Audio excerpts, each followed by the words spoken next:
Hey, I'm on holidays this week, and I had the privilege this Sunday of just sitting back in our church service and listening to somebody else.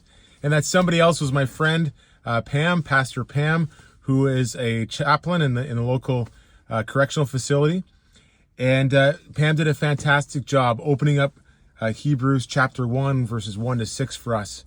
She said this in her kind of main point, that understanding and receiving Jesus as God's final word compels us to wholehearted worship.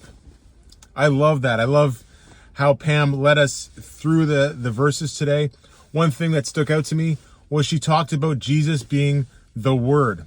Here is Jesus, who in the Old Testament prophets prophesied about, they spoke about, it was written down, words were written about this one to come, this Son of God, this Messiah.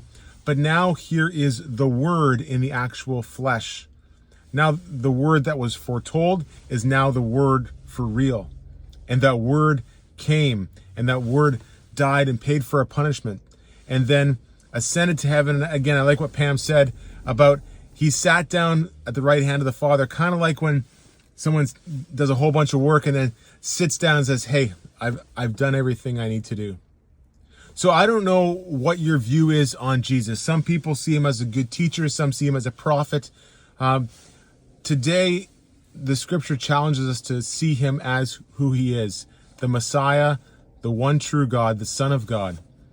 And wherever you're at in that your whole journey with Jesus, I hope that you would spend some time to read this passage, to open yourselves up to the possibility that actually he is God and he has come to save you.